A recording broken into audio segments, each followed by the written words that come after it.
متابعين قناة تيبس فور لايف، اهلا بيكم. بعد ما شرحنا في الفيديو اللي فات ازاي بنثبت اداة فيديك او فيد اي كيو على متصفح كروم، طبعا اللي ما شافش الفيديو هيلاقي الرابط بتاعه في صندوق الوصف. اكتر من حد سألني على طريقة استخدامها بعد الفيديو، وازاي ارفع بيها نسبة السيو، طب ازاي اختار منها الكلمات المفتاحية المناسبة، وهل الاداة المجانية دي مش هتساعدني زي الاداة المدفوعة لو اشتركت يعني في الاداة، ولا ممكن اعتمد بس على الاداة المجانية، والعلامات المنتشرة في كل انحاء القناة الخاصة بالأداة معناها ايه، واقدر استفيد منها ازاي. كل الأسئلة دي هنجاوب عليها حالا، خليكم معايا.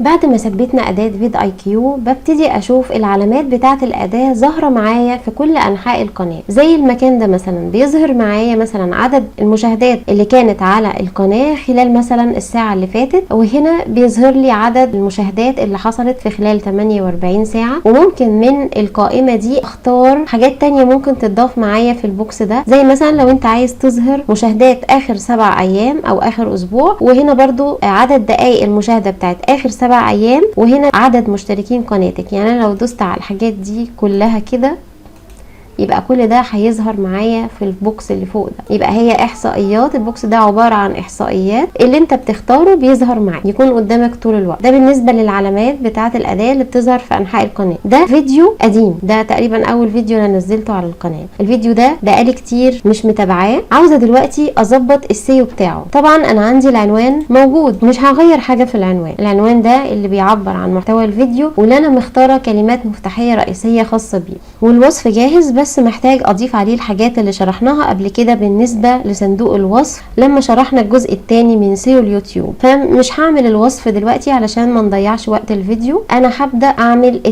التاجز اهي، المفروض انها زيرو خالص، كل حاجة زيرو، وهعملها معاكم واحدة واحدة، وهنركز مع بعض في الخطوات علشان ما فيش حاجة تضيع مننا، وهتعرفوا احنا بنفكر ازاي واحنا بنكتب التاجز. يبقى هنركز مع بعض علشان نعرف ازاي بنرتب افكارنا علشان نوصل الفيديو لاعلى سكور او اعلى درجه ممكنه. هنا على اليمين عندي حاجه اسمها فيديك سيو سكور، وعندي حاجه اسمها تشيك ليست. طبعا فيديك سيو سكور ده اللي هي الدرجه اللي بتديهاني سيو على الكلمات المفتاحيه اللي بتتكتب هنا. وهنا التشيك ليست دي بيكون فيها حاجات برضو وميزات المفروض تتعمل للفيديو. اول حاجه يكون معمول له كارت او بطاقات، ويكون في نهايات شاشه. كل ده احنا عارفينه، لو في حد مش فاهم يعني ايه بطاقات او نهايات شاشه يسالني. ويكون في ترجمة للفيديو، انا هنا مش عاملة ترجمة. ويكون الربح متفعل. يكون الفيديو تمت اضافته لعدد من قوائم التشغيل. يكون تصنيف الفيديو عام بابليك، ما يبقاش خاص او غير مدرج. يكون تمت مشاركة الفيديو على تويتر، وهنا مشاركة الفيديو على فيسبوك مع الحصول على لايك واحدة على الاقل. اكون رديت على اخر تعليق خاص بالفيديو على يوتيوب. دي التشيك ليست، نحاول على قد ما نقدر نكون محققين كل الطلبات اللي فيها بالنسبة للفيديو. يعني لما الرقم برضو احنا عرفنا مع بعض ان الرقم لما يكون لونه اخضر كده يبقى انا كده ماشية تمام. هنشوف بقى مع بعض الكلمات المفتاحية هنا ونلاحظ تغيير الارقام. دلوقتي انا 0 على 100. هنبتدي بقى نكتب الكلمات المفتاحية. قلنا قبل كده زي ما شرحنا في الجزء الاول وفي الجزء الثاني ان انا باخد عنوان الفيديو زي ما هو كده كوبي، وبنزل احطه في الكلمات المفتاحية بيست. لاحظنا ايه؟ لاحظنا اولا انه اخد رانك 1 تمام، وهنا السيو اتغير معايا بقى 11.8، والحاجات اللي تحت دي 0 على 5 تاج كاونت. تاج كاونت كاتب لي ان ده بيساعد يوتيوب على فهم الغرض من الفيديو. وهنا تاج فوليوم. تاج فوليوم ده بيعبر عن قوة الكلمات المفتاحية اللي انت بتستخدمها. والخيار ده اللي هو keywords in title، يعني عدد الكلمات المفتاحية اللي انا استخدمتها واللي موجود منها في العنوان 1. وهنا keywords in description، يعني انا خدت من كلمات الوصف كلمة واحدة، عشان تعرفوا ان لازم العنوان يكون في منه في الوصف كلمات، وفي منه في الكلمات المفتاحية نفس الكلمات دي. طيب وهنا اخدت 1 على 5 في التريبلد keywords، وهنا 1 رانكد برضو انا كده ايه خدت رانك مرة واحدة. يلا نكمل ونشوف. هغير في العنوان، اعمل اي حركة تغيير واخده كوبي واعمل له بيست، ونشوف برضو ايه التغييرات اللي هتحصل. اداني رانك 1 تاني، والسيو حصل فيه ايه؟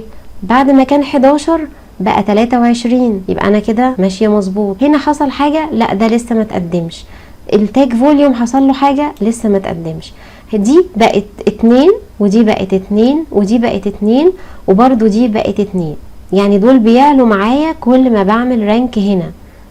نكمل ونغير برضو في كلمات العنوان. بيست،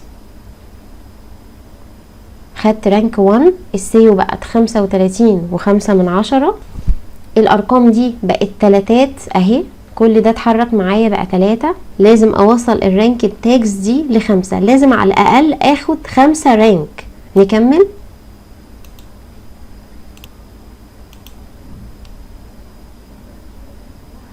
اداني هنا 8. تمام. الارقام اتحركت معايا بقت ايه؟ 4. السيو بقى كام؟ بقى 49.2. دي اخدت 1 بعد ما كانت 0 من شوية. يلا نكمل.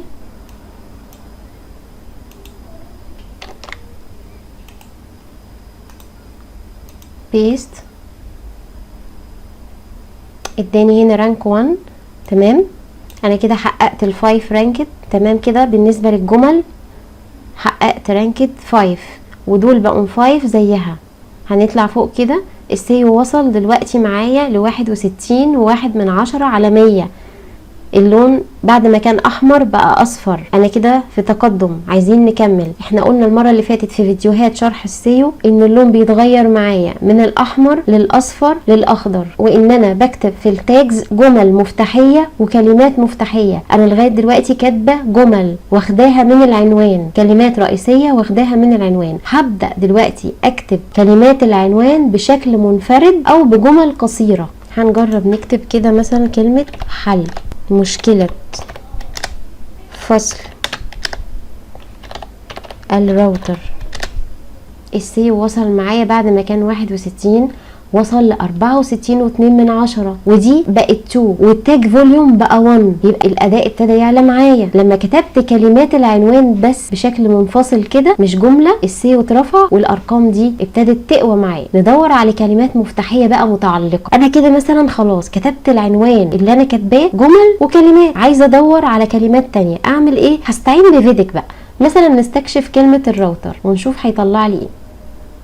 قال لي ان المنافسه على كلمه الراوتر ميديوم، متوسطه، والسكور بتاعها 47 على 100. في حاجه تانية ممكن اخدها، في حاجه اسمها راوتر بالانجلش والسكور بتاعها 50 على 100 والمنافسه بتاعتها هاي. طب ليه ما اخدهاش؟ هضغط عليها كده على علامه البلس، نكتب تي اي داتا بالانجلش. طيب هنجرب مثلا نكتب كلمه راوتر بالانجلش. تمام، ما حصلش حاجة. هندخل بقى عن طريق كلمة راوتر دي نستكشف ممكن يجيب لنا اقتراحات تانية ايه. قال لي ان كلمة راوتر بالار سمول مش ار كابيتال عالية جدا في المنافسة والسكور بتاعها 50، ممكن نضيفها. تمام. طيب جاب لي ان في كلمه برضو اسمها واي فاي راوتر، المنافسه بتاعتها متوسطه والسكور بتاعها 50، برضو ممكن اضيفها. كل ده انا شغاله على الاداه المجانيه. هو كده محسسني ان في كلمات مفتاحيه تانية انا مش عارفه اوصل لها وعايزني اشترك. لا ابدا، عادي جدا. دي بتبقى مجرد دعوه للاشتراك او تشجيع على الاشتراك في الخدمه المدفوعه. لكن الكلمات اللي هو بيجيبها لي المجانيه دي اعتقد ان هي مناسبه جدا. هنا بيقول لي هاو تو يوز ا راوتر والسكور بتاعه 46 على 100 والمنافسه بتاعته متوسطه، برضو ممكن اضيفه. يبقى انا كده ضفت 3 كلمات عن طريق استكشاف كلمه راوتر. نشوف كده ايه اللي حصل هناك. شفتوا ارتفع السيو معايا ازاي؟ بقى لون اخضر بعد ما كان 64 بقى 67.4 والسكور بتاع التاج كاونت بقى 3. وهنا التاج فوليوم بقى اقوى، تاج فوليوم 2 على 5. ده حلو جدا. تاج فوليوم يعني قوة التاجز. طيب انا عايزة كمان ده يوصل ل70. يلا نستكشف كلمات تانية. ممكن اكتب مثلا تي اي داتا، كلمة مفتاحية انا كاتباها اصلا في العنوان.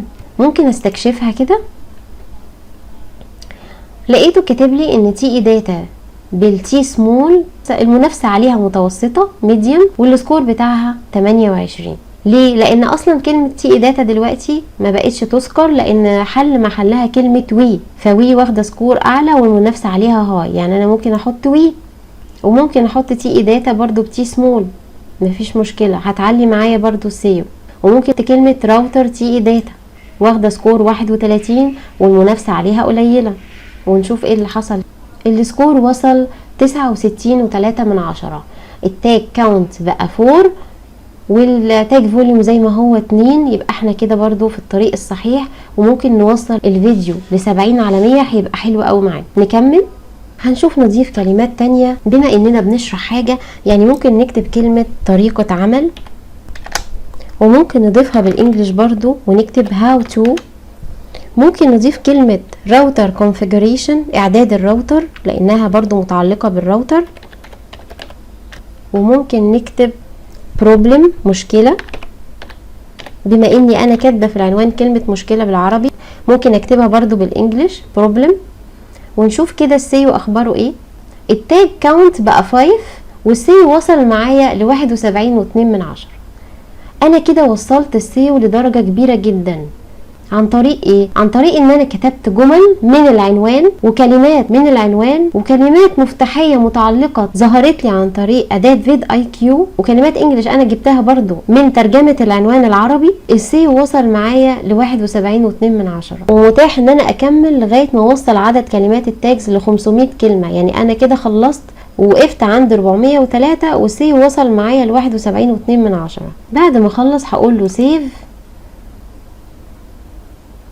ويبقى انا كده وصلت الفيديو لاعلى درجة ممكن توصل معايا. وممكن نحاول نعليها اكتر من كده كل ما هنبقى اكتر خبرة من الاول في موضوع كتابة التاجز. كتابة التاجز محتاجة بس ان انا اجيب كلمات من العنوان اللي انا اساسا مختاراه. ومختاراه ازاي؟ عن طريق بحث في جوجل او بحث في يوتيوب من الكلمات اللي الناس اساسا هي اللي بتكتبها، من الكلمات اللي الناس بتبحث عنها. يعني انا ما جبتش حاجة من عندي، ما استعنتش باي اداة، هي اداة فيديك بس اللي بتوريني انا وصلت لفين، بتوريني الخطوات بتاعتي اذا كانت صح ولا غلط. ومفيش شك بعد ما الفيديو يوصل للدرجة دي من السيو سكور انه يظهر بعد كده في محركات البحث. وطالما فيديو ظهر في محركات البحث، بالتالي القناة كلها هتظهر، وفيديوهات القناة هتشد بعضها وكلها هتظهر. طيب بعد ما القناة تظهر في محركات البحث، هل ده كافي اني ابدأ احصل على مشاهدات واشتراكات؟ احنا قلنا قبل كده ان السيو بيكمل بالنشر والترويج، يعني اظبط السيو وانشر في جروبات واعمل كمان اعلانات ممولة ان امكن علشان احصل على نتائج افضل. حاجة كمان واخيرة عايزة اقولها، معظمنا طبعا بيتابع احصائيات الفيديوهات عن طريق استوديو اليوتيوب. طيب